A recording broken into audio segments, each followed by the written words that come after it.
امریکہ اور ایران کے درمیان کشیدگی کم کرنے میں پاکستان کا ثالثی کردار اہم رہا۔ ساؤتھ ایشین وائسز کے مطابق امریکہ اور ایران کے درمیان مذاکرات اسلام آباد میں ہوئے۔ پاکستان نے امریکہ اور ایران کو مذاکرات کی میز پر لانے میں اہم کردار ادا کیا۔ دونوں ممالک کے اعلیٰ حکام نے اسلام آباد میں براہ راست مذاکرات کیے۔ اسی پر بات کریں گے میجر جنرل ریٹائرڈ طارق صاحب ہمارے ساتھ موجود ہیں۔ بہت شکریہ طارق رشید صاحب آپ کے وقت کا۔ سر، آپ کیا کہیں گے؟ ساؤتھ ایشین وائسز نے بھی اب اعتراف کیا پاکستان کے ثالثی کے کردار کو۔ دیکھیں، چاہے یہ ساؤتھ ایشین وائسز ہو، چاہے رائٹر ہو، واشنگٹن ٹائم ہو، اور دنیا کے سارے جو ہیں بڑے اور قابل ذکر جریدے، وہ پاکستان نے جو بے مثال ڈپلومیسی، پاکستان نے جو بے مثال لیڈرشپ کا رول ادا کیا ہے، پاکستان نے جو بے مثال جو ہے کریڈیبلٹی اور جو ٹرسٹ اچیو کیا ہے ایران اور امریکہ کی قیادت کے درمیان، وہ دنیا کا کوئی ملک، کوئی ادارہ نہیں کر سکا۔ اور ابھی بھی دیکھیں جو بات چیت ہو رہی ہے، جو رابطے ہیں، وہ پاکستان کی لیڈرشپ کے ذریعے ہی ہیں۔ اور یہاں تک ان کے ایران کے صدر نے اب یہ کہہ دیا ہے کہ ہماری فارن پالیسی کا محور جو ہے وہ اسلام آباد MOU ہوگا۔ اتنی اللہ تعالیٰ نے پاکستان کو عزت دی ہے، اور وہ یہاں یہ بھی کہہ رہے ہیں کہ جو چیزیں بات چیت کے ذریعے آپ حاصل کر سکتے ہیں تو وہ اس کو جنگ کر کے حاصل کرنے کا کوئی کتوں کی نہیں اس میں بنتی۔ اور وہ کہہ رہے ہیں ہماری جو ٹیم اب میڈیشن کرے گی، اس میں محمد باقر کالباف صاحب ہیں، اس میں ہماری جوڈیشری کے نمائندے ہیں، پارلیمنٹ کے نمائندے ہوں گے، اور مسلح افواج کے بھی نمائندے ہوں گے۔ تو دیکھیں ایران کے صدر یہ کہہ رہے ہیں، اور کہ ہماری فارن پالیسی کا بنیاد جو ہے اب اسلام آباد میمورینڈم آف انڈرسٹینڈنگ کے ذریعے ہوگی۔ یہ پاکستان کی کریڈیبلٹی ہے، یہ پاکستان کا رول ہے، جس کی وجہ سے دنیا کے تمام اخبارات، تمام ادارے پاکستان کی تعریف کرنے پہ مجبور ہیں۔ نہ صرف یہ دنیا کے ادارے، اب بھارت کے لوگ بھی دیکھیں، ان کے جو میڈیا والے پاکستان کی تعریف کر رہے ہیں۔ جب سے ہم نے یہ ٹرائی لیٹرل مکہ جوائنٹ ڈیفنس ایگریمنٹ سائن کیا ہے، وہ یہ کہہ رہے ہیں دیکھیں پاکستان کی اس وقت قدر و منزلت کہ سعودی عربیہ جیسا تیل کی دولت سے مالا مال ملک، پورے مڈل ایسٹ سے سب سے زیادہ امیر ملک، اور سب سے دنیا میں جو ہے تیل پروڈیوس کرنے والا ملک، وہ اسلام آباد کے ساتھ نہ صرف انہوں نے اسٹریٹجک میوچل ڈیفنس ایگریمنٹ کیا، بلکہ اب وہ ٹرائی لیٹرل ترکیہ بھی اس میں شامل ہو گیا ہے۔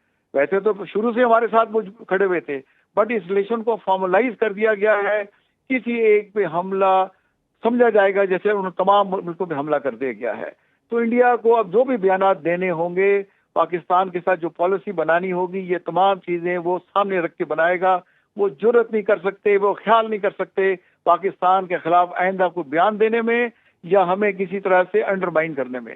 تو ہمیں اس پر اللہ کا شکر ادا کرنا چاہیے کہ اس کو پاکستان کی قیادت ان جو ہے سنسیئر جو ہے مدبر اور ایسے لوگوں کے ہاتھ میں جن کی نیت سچی ہے، پاکستان سے لگن ان کی سچی ہے، اور ان کی تمام کاوشوں میں اللہ تعالیٰ برکت ڈال رہا ہے۔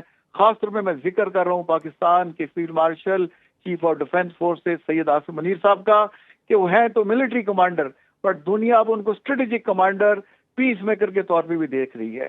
تو ہمیں ان کی قیادت پہ فخر کرنا چاہیے، اور پاکستان پہ فخر کرنا چاہیے، اور اللہ کا شکر ادا کرنا چاہیے جسے اتنی عزت دی۔ ہم نے مل کے پاکستان کو مضبوط بنانا ہے، اور انشاءاللہ پاکستان ہر آنے والے دن کے ساتھ ترقی کی منزلیں طے کرتا جائے گا۔ جی بالکل، ہمیں فخر کرنا چاہیے پاکستان پہ۔ Major general retired Tariq Rashid صاحب، میں یہ بھی جاننا چاہوں گا سر کہ جوہری طاقت اور فوجی مہارت نے مشرق وسطیٰ سے لے کر جنوبی وسطی ایشیا، آج پاکستان بڑے خطے کا سیکیورٹی آرکیٹیکٹ بن کر ابھر رہا ہے۔ تو آپ کو کیا لگ رہا ہے کہ اب 8 فروری کے بعد بالخصوص جس طرح سے صورتحال بدل رہی ہے، اب ایک پاور سٹیبلائزر کے طور پر پاکستان کا شمار ہوگا؟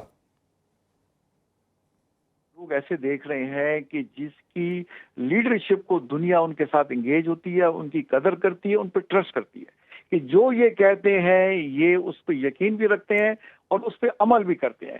مودی کی طرح نہیں ہے کہ بغل میں چھری اور منہ سے رام رام کہہ کچھ رہے ہیں، کر کچھ رہے ہیں، کہہ رہے ہیں کہ ہم عرب ممالک کے ساتھ ہیں اور جا کے وزٹ کر رہے ہیں اسرائیل کا، کہہ رہے ہیں کہ ایران ہمارا اسٹریٹجک پارٹنر ہے، اور اسی کے پیٹھ میں چھرا گھونپ رہے ہیں، اسی کو جو ہے اسرائیل کو مدد پہنچا رہے ہیں اور ان پہ حملے کروا رہے ہیں، اسی کے خلاف جاسوسی کر رہے ہیں۔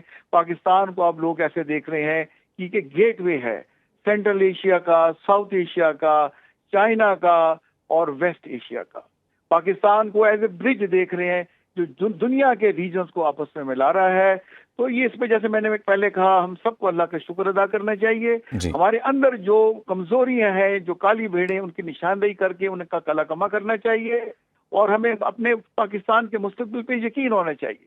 اور یہ اللہ کے رازوں میں سے ایک راز ہے. پاکستان جب ہم کہتے ہیں مطلب کیا، لا الہ الا اللہ، تو انشاءاللہ یہ پاکستان رہتی دنیا تک قائم ہوگا. اس کا کوئی بال بھیگا نہیں کر سکتے. ہم نے خود مل کے جو ویژن تھا قائد اعظم اور علامہ اقبال کا، اس کی تعبیر ہوا چاہتی ہے. ہم نے مل کے پاکستان کو مضبوط بنانا ہے، اور پاکستان کے تابناک جو ترقی کا سفر ہے اس کا آغاز ہو چکا ہے. بہت شکریہ major general retired Tariq Rashid صاحب، آپ نے وقت دیا.